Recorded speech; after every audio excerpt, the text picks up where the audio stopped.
श्री गणेश जी के चरणों में, भगवान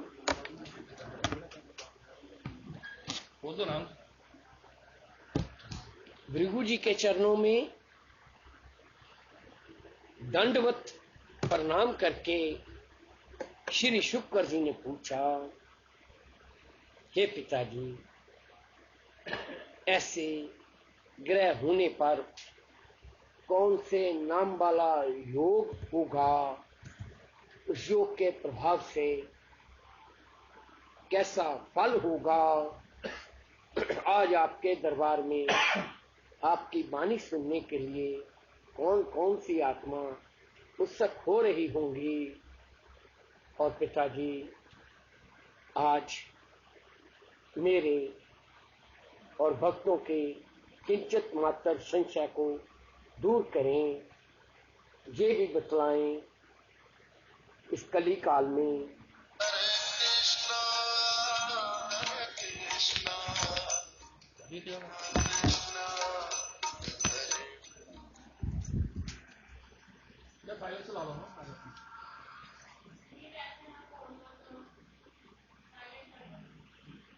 इस कली काल में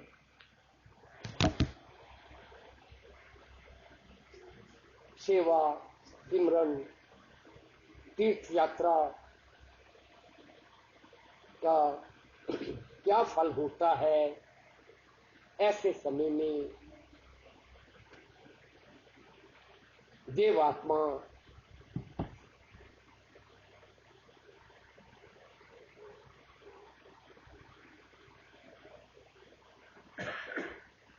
शरीर रूप में इस धरती पर है या वायु रूप में बनकर अपने भक्तों की रक्षा करती हैं। जैसा भी चीज समझें, संशय का दूर करने की कृपा करें। क्या कली काल में सत्संग सुनने से, तीर्थ यात्रा करने से, बहुत परिश्रम से धन एकत्रित किया हुआ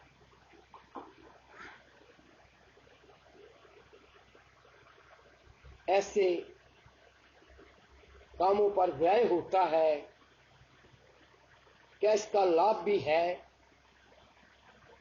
या यूं ही समय और धन का नाश हो रहा है? श्री भृगुवाच, श्री भृगु जी बोले, देखो शुक्र, ऐसे ग्रह होने पर अशीषम आशीर्वाद नाम वाला योग होगा। योग के प्रभाव से बैठी सभी आत्मा को मेरी बहुत बहुत आशीर्वाद। हे शुक्र, आज आपने परोपकार के हित के लिए बहुत ही उत्तम प्रश्न पूछे, उसका मैं अक्षर रूपी वाणी द्वारा मार्गदर्शन करूंगा। हे शुक्र, तुम सब जानते हुए भी अनजान हो, केवल इसलिए क्योंकि तुम स्वयं अपने वाणी का प्रवाह ना करके अपने पिता को यश मान कीर्ति देना चाहते हो, जिससे कि और आत्मा का कल्याण हो सके। देखो पुत्र भक्तों, मानव चोला देवात्मा को अति प्रिय है, और जो मानव अपनी सभी चिंताएं छोड़कर किसी भी गुरु देवात्मा के शरण में आता है और तपस्या के रूप में तप जाता है, फिर वे आत्मा देवात्मा की कृपा से अमर हो जाती हैं।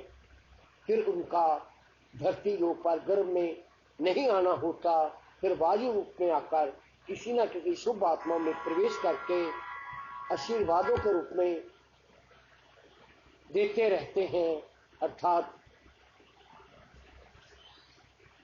गर्भ में आना जाना बंद हो जाता है।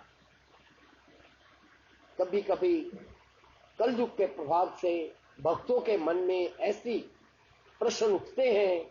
अभी अभी तो देवात्मा यहां थी,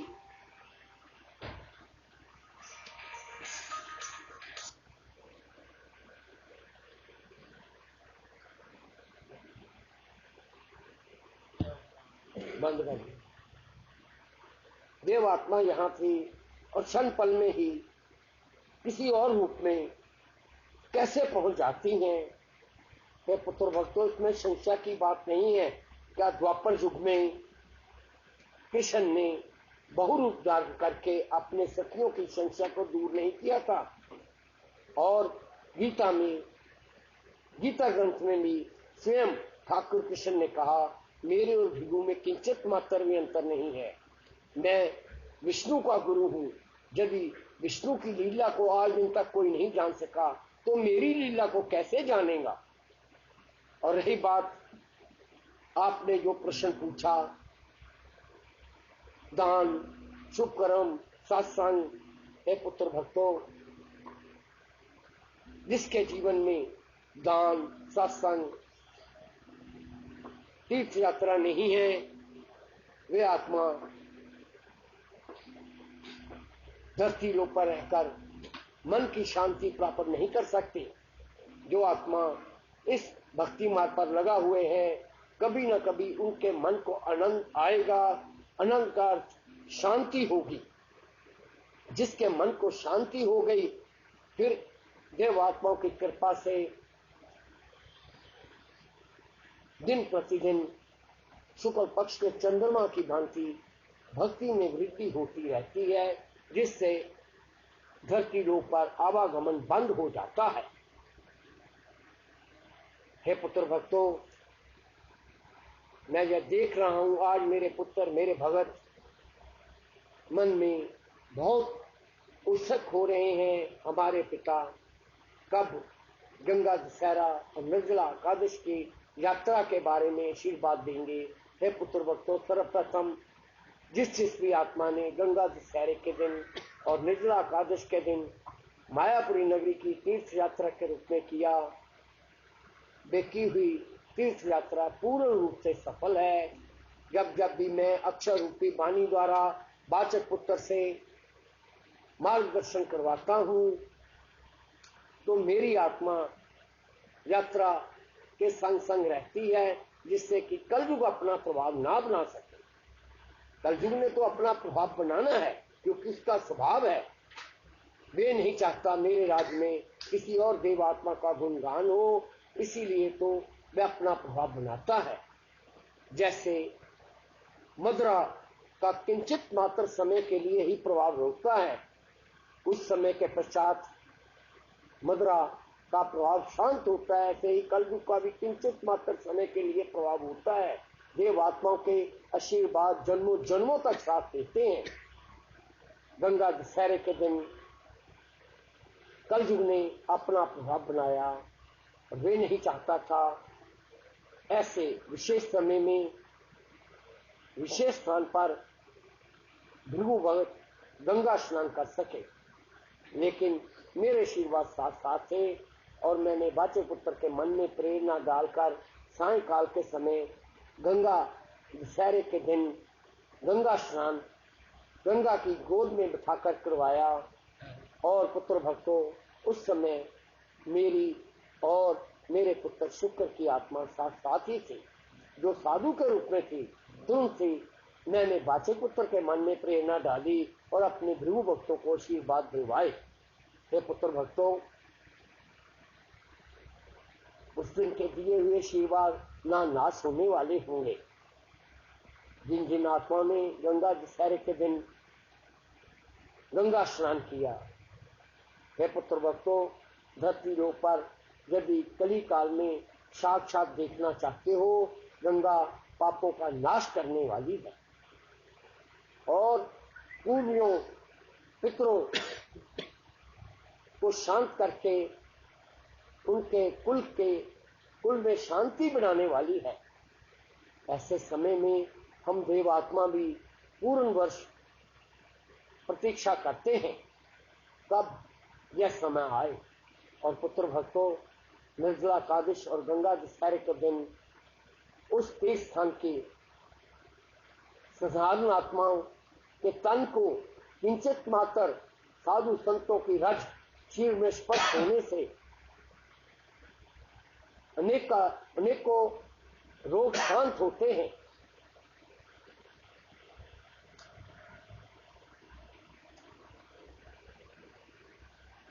और पुत्र भक्तों, जब निर्जला एकादश के रूप में चल रही थी तो मेरी आत्मा गंगा तट पर भृगु भक्तों के साथ स्नान करने के लिए पहुंची।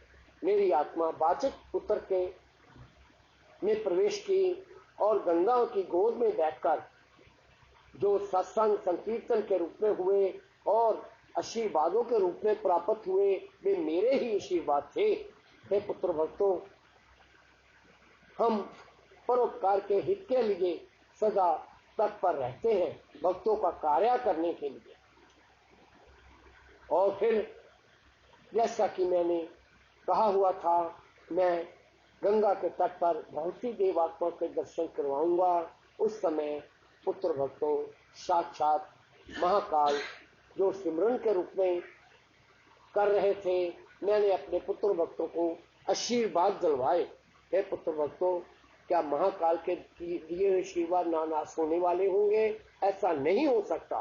और फिर पुत्र भक्तों, समय को देखते हुए मैंने अपने पुत्र भक्तों को हाथों दृष्टि से उचित समझा, पिंडदान इत्यादि भी करवाए और उस विपर के मन में प्रेरणा डालकर सभी को आशीर्वाद दिलवाए, जिससे कि पूर्व शांत हो सके। ये पुत्र भक्तों, विशेष समय, विशेष स्थान, विशेष माह में की हुई तीर्थ यात्रा बहुगुना फल देने वाली होती है। अपने आप को भाग्यवान समझो। निर्जला एकादश का दिन हो और शीतल पे भंडारे के रूप में चल रहे हो, गंगा का किनारा हो, तो पुत्र भक्तों, ऐसे यज्ञ अश्व यज्ञों से कम नहीं होते। कली काल में इसी को अश्व यज्ञ कहा गए हैं। और फिर मेरी आत्मा उसी स्थान पर थी जब पंचमूर्ति को आसन के रूप में बैठाया गया। उस समय मेरे साथ ब्रह्मा, विष्णु, महेश, मेरी आत्मा और शुक्र की आत्मा उस स्थान पर थी। उस समय ब्रह्मा, विष्णु, महेश अपने साथ बहुत से ऋषि मुनियों को लेकर आए थे। उस समय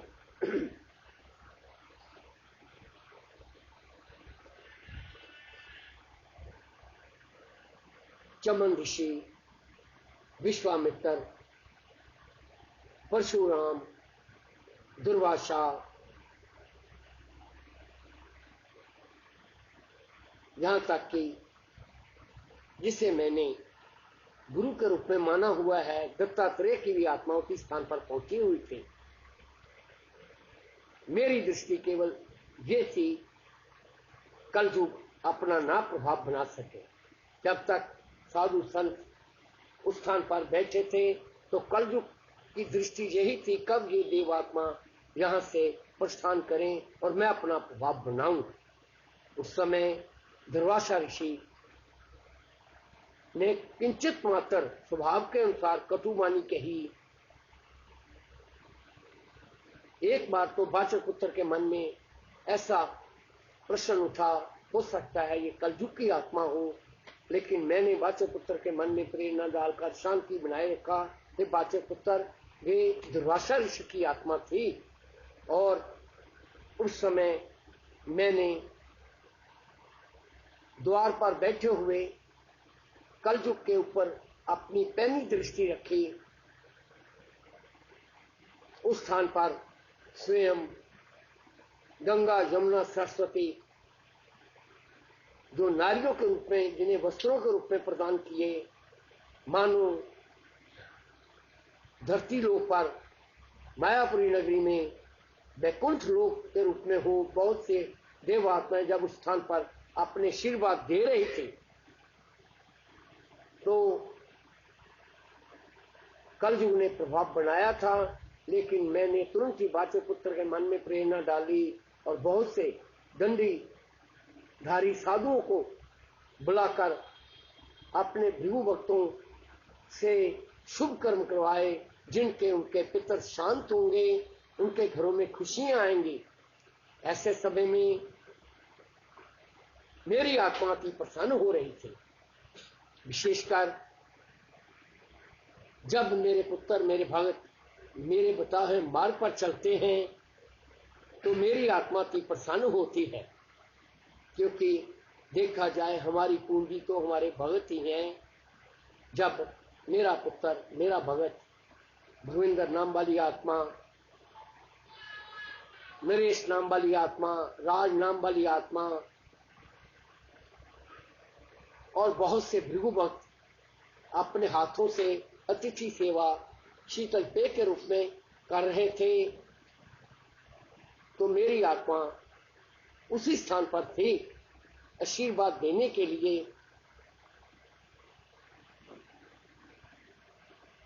हे पुत्र भक्तों, कली काल में तीर्थ यात्रा करने का बहुत महत्व है। भौतिक सुख तो इसी धरती पर रहने हैं। लिया हुआ नाम, दिया हुआ दान जन्मों जन्मों तक अपना प्रभाव बनाता है।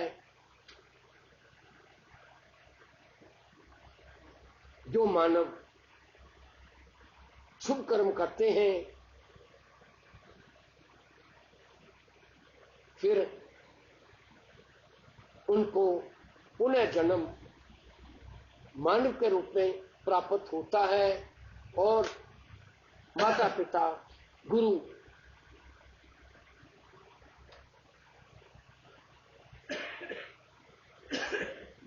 ज्ञान देने वाले परिवार में नव आत्मा का बार बार मानव रूप के जन्म होता रहता है। और जो आत्मा पाप कर्म करती हैं उनका जन्म नीच जूनियों में होता है, पशु पक्षियों के रूप में। पशु पक्षी पक्षियों को तो शुद्ध पीने के लिए जल भी नहीं मिलता। मानव चोला साधन संपन्न है। मानव चोला अपनी रक्षा के लिए घर, विद्या, दान, धन इत्यादि एकत्रित करता है।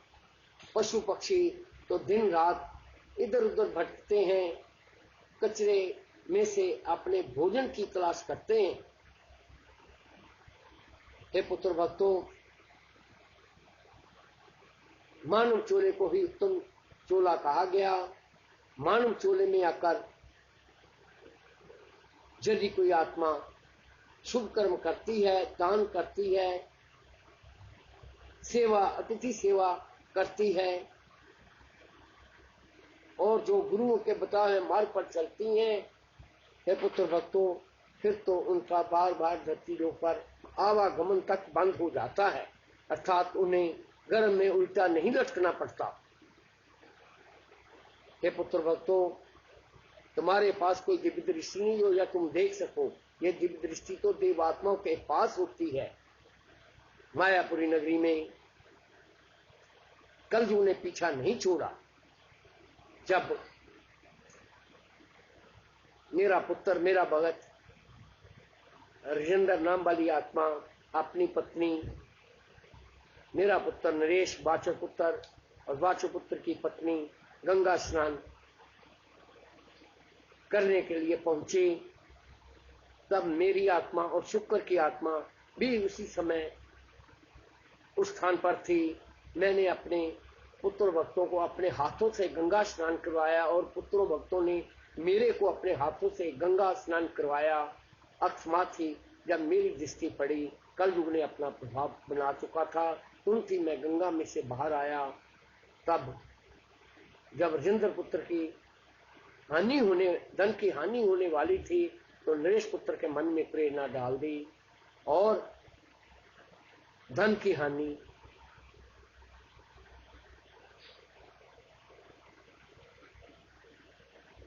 को बचाया।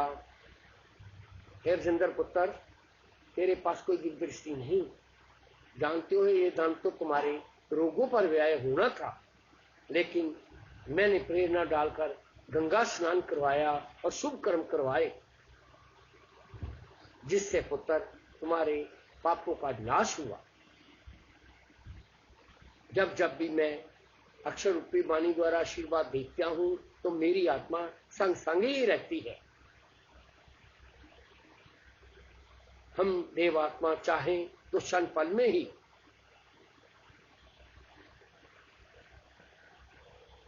पापों का नाश कर सकती हैं, लेकिन हम विविश हो जाते हैं जब हमारे सन्मुख कर्म आते हैं। फिर मैं अक्षर रूपी वाणी द्वारा भक्ति मार्ग पर चलाता हूं, जिससे कि चूली से सूल हो जाए। कभी कभी मेरे पुत्र, मेरे भगत जी सोचते हैं हमारे पास धन कहां से आएगा, कैसे हम भंडारे करेंगे। मन में तो उत्सुकता होती है, लेकिन समय स्थिति को देखते हुए मन शांत हो जाता है, लेकिन ये भूल जाते हैं देने वाला तो कोई और है। हे पुत्र, हे प्रदीप पुत्र, क्या इसके तेरे को प्रमाण की आवश्यकता है? जब तुम्हारे मन में ऐसा भाव था मैं अपने हाथों से भंडारों के रूप में करूं, तो पुत्र तुम्हारे को किसी न किसी रूप में धन की प्राप्ति हुई और उस धन से भंडारे के रूप में आरंभ हुआ। हे पुत्र, करने कराने वाली तो हम देवात्मा हैं, तुम तो एक निमित्त मात्र हो। कल युग ने प्रभाव बनाना है, मेरे आशीर्वादों से सूली से सूल होता जाएगा। हे पुत्र भक्तों,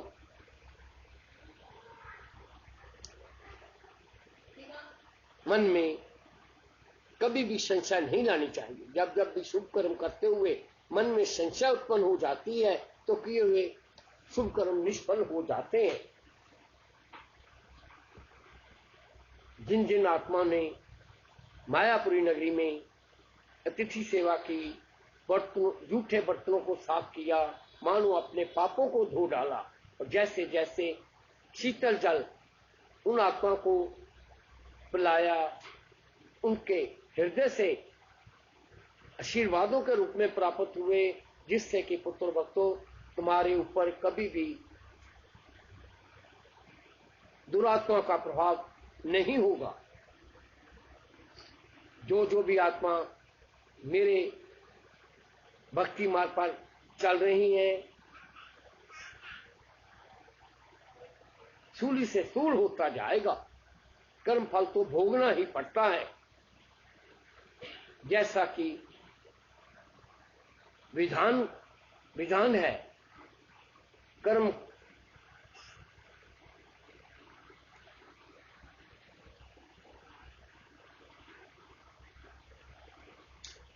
का सिद्धांत मैंने और सनकादि ऋषियों ने बनाया, हम उस विधान का उल्लंघन नहीं कर सकते। हां, सूली से सूल कर सकता हूं। हे पुत्र भक्तों, अपने हृदय के साथ गुरु के साथ लगो, शुभ कर्म करो, जिससे कि पापों का नाश हो सके। जितनी भी विघ्न बाधाएं हैं, ये पूर्व जन्म के किए हुए पापों की सजा है, जो किसी न किसी रूप में भोगनी पड़ती है। लेकिन जब गुरु कृपा हो जाती है, सूली से सूल हो जाता है। जैसे लोहा लोहे को काटता है, ऐसे ही शुभ कर्म पाप कर्मों का नाश कर देते हैं। लेकिन जो पाप कर्म किए होते हैं, वे बिना लिए हुए अपना पीछा नहीं छोड़ते। हाँ पुत्र भक्तों, जब कोई आत्मा गुरु के चरणों में बैठकर सत्संग करती हैं, सुनती हैं, करवाती हैं, तो इसका विशेष महत्व हो जाता है। कल युग में एक तरफ बड़े बड़े यज्ञ, हवन, दान तराजू में रख दो तो एक तरफ सत्संग का प्रभाव अधिक होता है, क्योंकि पुत्र भक्तों सत्संग में वृत्ति में परिवर्तन हो जाता है। जो भी आत्मा अपने सच्चे हृदय के साथ इस गुरु को अपने हृदय की ओर उतार लेती है, नेत्र बंद करके त्रिकुटी में आज्ञा चक्कर से ऐसी आज्ञा मन को देती हैं, हे मन अभी भी सुधर जा, देवात्माओं की शरण में चल। फिर मन शने शने अपना दृढ़ संकल्प छोड़ देता है और मन भक्ति मार्ग पर लगना आरंभ होता है। जो आत्मा सत्संग में प्रवेश करती हैं, ऐसा समझो उनके जीवन की शुभ नींव आरंभ हो गई। सत्संग सुनते सुनते पापों का नाश होता है। जब जब भी सत्संग होता है, जिस भी गुरु को याद करते हो, देवात्मा को बुलाते हो, किसी न किसी रूप में वे आत्मा उस स्थान पर पहुंच जाती हैं और आकर आशीर्वादों के रूप में प्रदान कर देती हैं। इसमें किंचित मात्र भी संशय नहीं करनी चाहिए। जो आत्मा इस कली काल में शुभ कर्म करती हैं, उनका कल्याण होता है। औरों का कल्याण करते करते स्वयं का कल्याण होता है। औरों के दुखों को अपना दुख समझो तो पुत्र भक्तों गुरु कृपा से तुम्हारे अपने दुख नजदीक नहीं आएंगे। एक बार भक्ति मार्ग पर आत्म विभोर होकर चलकर तो देखो, फिर जीवन में आनंद ही आनंद है। जिसके जीवन में आनंद नहीं, ऐसा समझो वे ऐसा पेड़ है जिसमें कोई फल नहीं लगता, जिसमें कोई किसी को छाया नहीं होती। हे पुत्र भक्तों, मानव सब कुछ समझता है, समझते हुए भी अनजान बन जाता है। लोभ, काम, क्रोध अपना प्रभाव बनाते हैं। इन 5 छगों से जब भी प्राणी बचता है तो समझो उससे हाथों से शुभ कर्म का लाभ हो रहा है।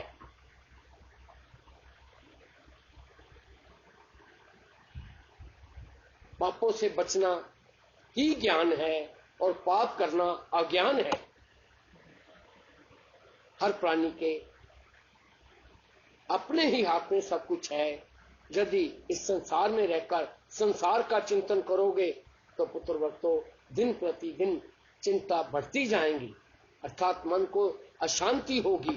और जो आत्मा संसार में रहकर अपने गुरु इस देवात्मा का चिंतन करेंगी, ऐसा करने से उसके मन को शांति मिलेगी। शांति अशांति हर प्राणी के अपने हाथ में है। लोभ का त्याग कर दो, शुभ मार्ग पर चलो। यही तो सब साधु संत महात्मा देवात्मा बड़े बड़े शास्त्र कहते हैं। शास्त्रों से कही हुई वाणी से वृत्ति में परिवर्तन हो जाती है। ये देवात्माओं की वाणी केवल सत्संग में ही प्राप्त होती है।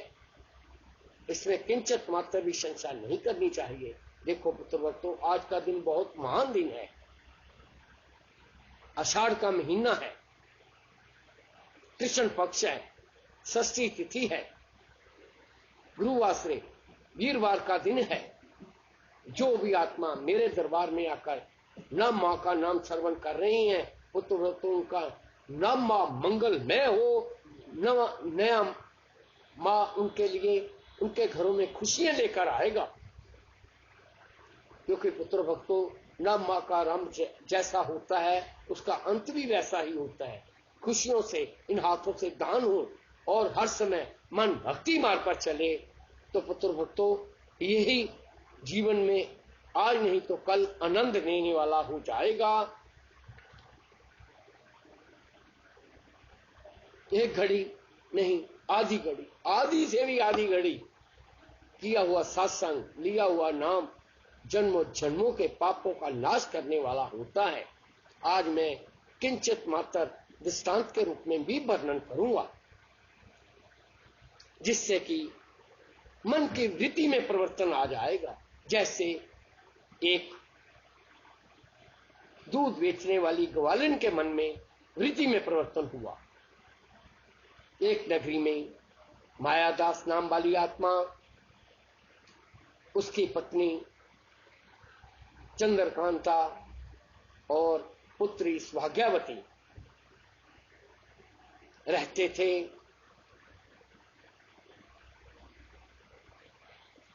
मायादास नाम वाली आत्मा के पास बहुत सी गायें भैंसें थी।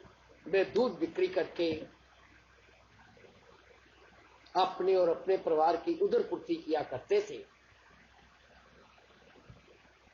पत्नी पहले दूध को धोती थी और पति दूध बिक्री करता था। पत्नी के मन में सदा एक ही लोभ बना होता था, बस जैसे तैसे भी हो धन एकत्रित करो, क्योंकि मायादास का भ्राता जिसका दूध का ही व्यवसाय था, उसके पास बहुत सा धन था। सदा मायादास की पत्नी ये चाहती थी मैं अपने भाई बंधुओं मित्रों से अधिक धनी हो जाऊं, इसीलिए वह दूध में पानी मिलाकर बेचती थी। मायादास भी इस पाप कर्म में सम्मिलित था। अकस्मात ही मायादास की पत्नी को चर्म रोग हो गया। चर्म रोग से शनि शनि कुष्ठ रोग हुआ और उसके शरीर में से स्थान स्थान पर घाव हुए। रक्त जल निकलता दिन रात तड़पती। बहुत सा उपचार करने पर भी, धन का नाश होने पर भी वे आत्मा केवल 42 वर्ष की आयु में परमात्मा को प्यारी हो गई। उधर सौभाग्यवती उसकी पुत्री जो उसकी माता कार्य करती थी, पिता ने अब ये सारी जिम्मेवारी उसकी लगाई।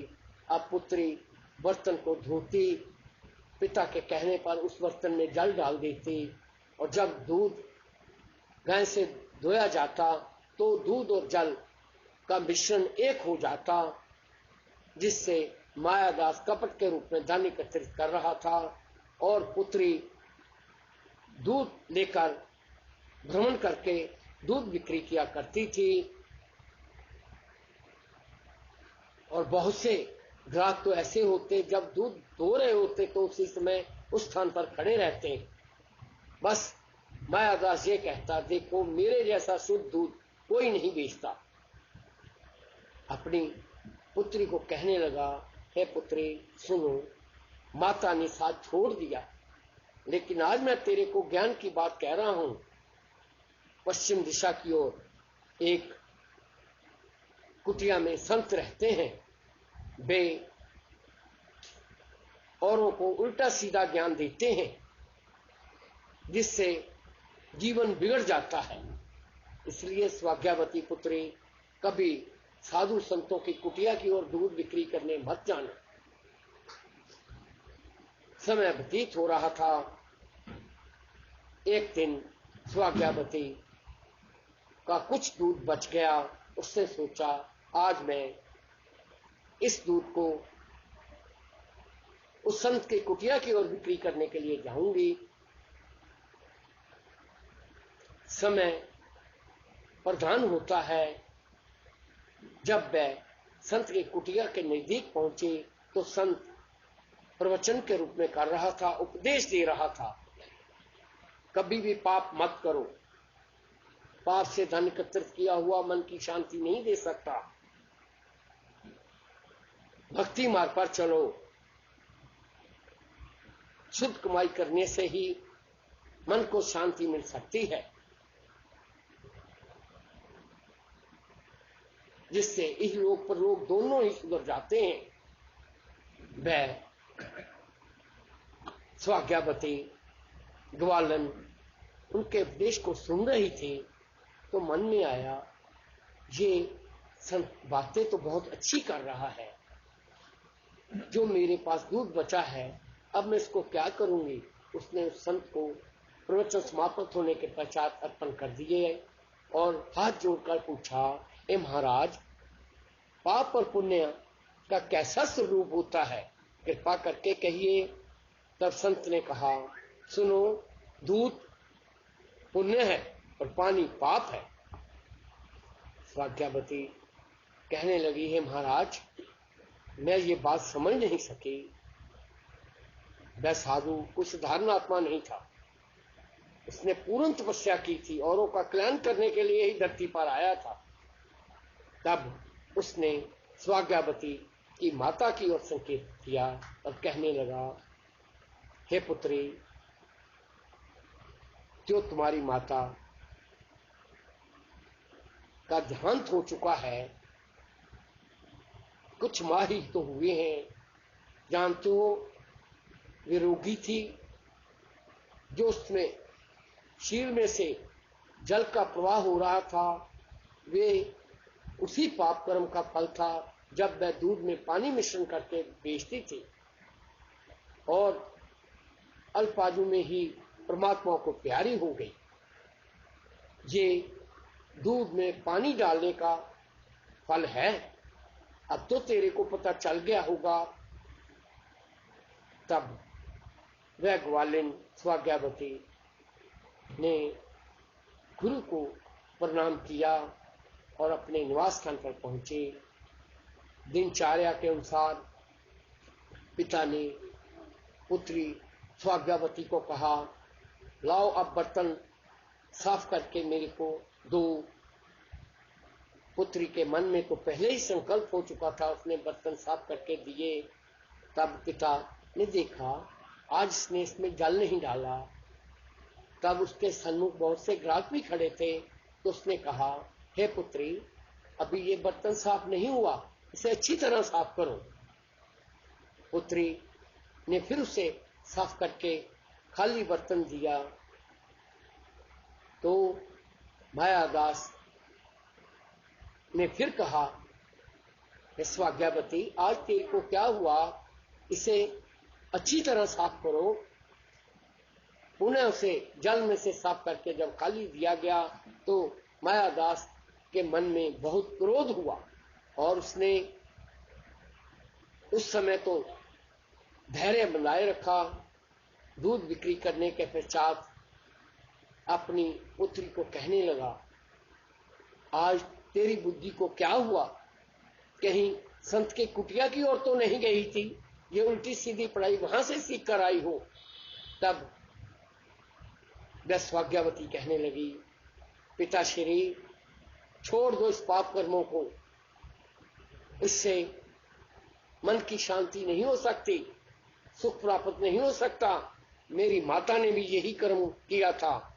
जानते हो उसे कि शरीर में जो रक्त, पीप, जल निकल रहा था, ये उसी कमाई का फल था। मैंने तो उपदेश सुन लिए, अब मैं पानी मिलाकर दूध नहीं बेचूंगी। पिता ने बार बार कहा।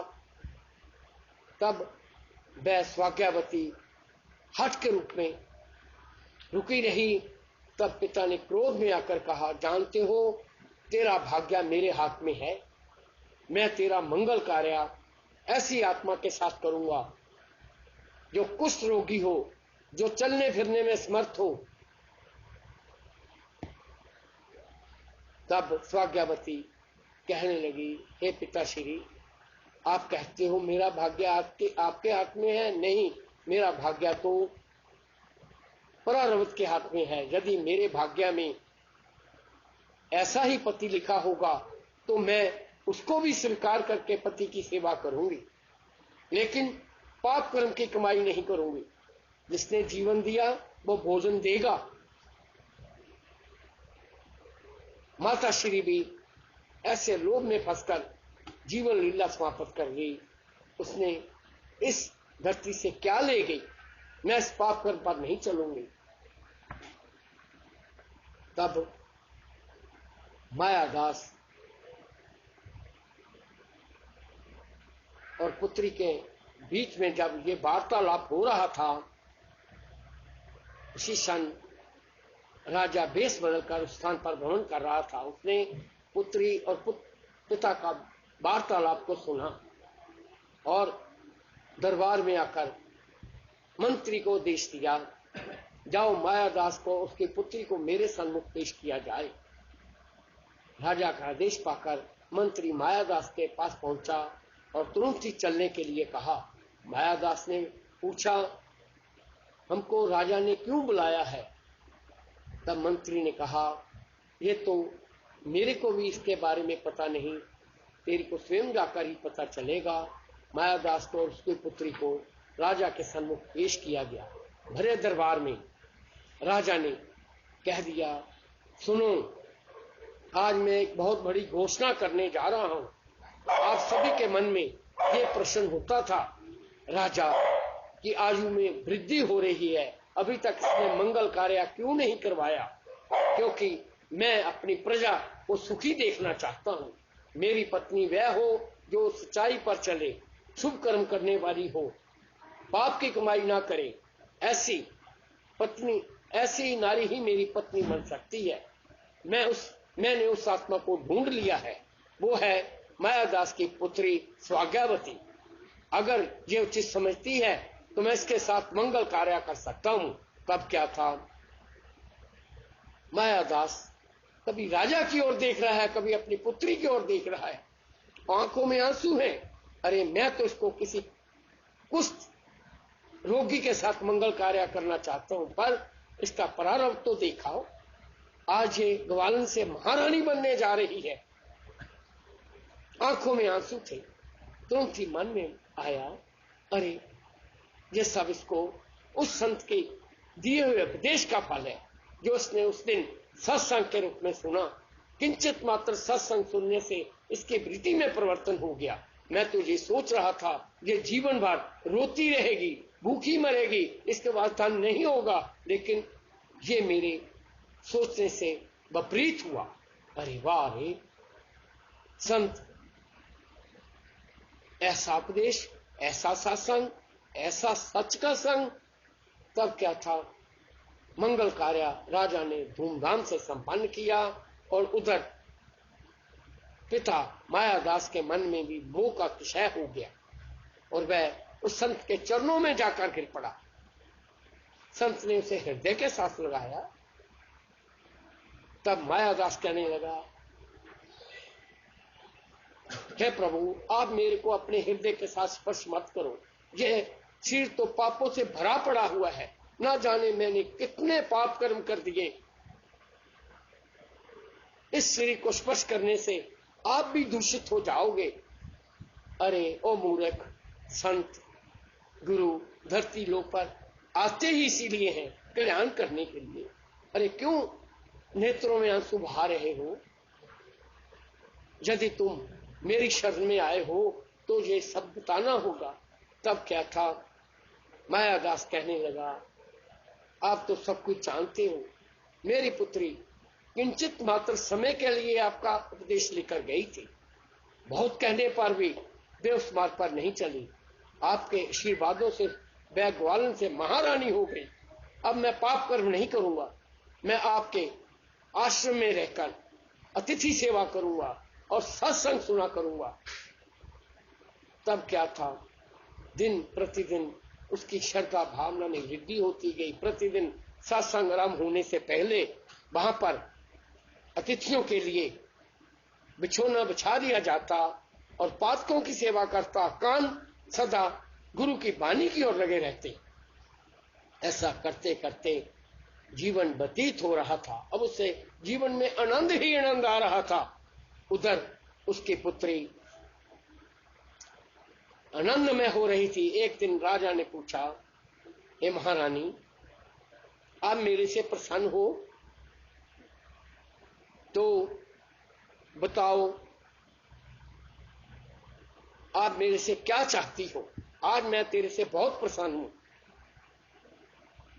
महाराज, आपकी कृपा से मेरे पास किसी वस्तु की कमी नहीं। हां, अगर आप कृपा करना चाहते हो तो एक नगर के बाहर गांव में सत्संग घर बना दो, जहां पर मेरा गुरु, जिसे मन ही मन में गुरु बना चुकी हूं, संत उपदेश दिया करेगा, सत्संग किया करेगा। तुम्हारी प्रजा के मन के विचार शुद्ध हो जाएंगे और शुद्ध होने से तेरी प्रजा सुखी शांत हो जाएगी।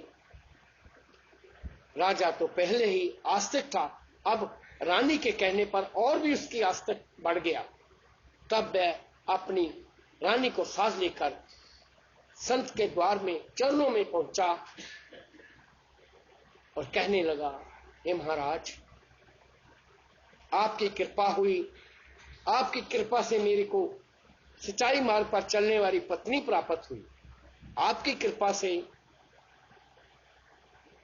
मेरा ये राज्य सुख शांत में हो जाए, इसलिए मैं आपके लिए एक सत्संग घर बनाना चाहता हूं और आप हमारे ऊपर कृपा करो, मैं आपको गुरु के रूप में धारण करना चाहता हूं। तब संत जो सब कुछ जानते थे कहने लगे, सत्संग का अर्थ जानते हो? नहीं महाराज, मैं कुछ नहीं जानता, मैं तो अपनी प्रजा की रक्षा करना जानता हूं। देखो, सत्संग का मतलब है सच का संग, यहां पर सच के साथ जोड़ा जाए, वही तो सत्संग है। हे महाराज, आप मेरे ऊपर कृपा करो, आप मेरे को नाम दान दो। नहीं, अभी कुछ समय रुको,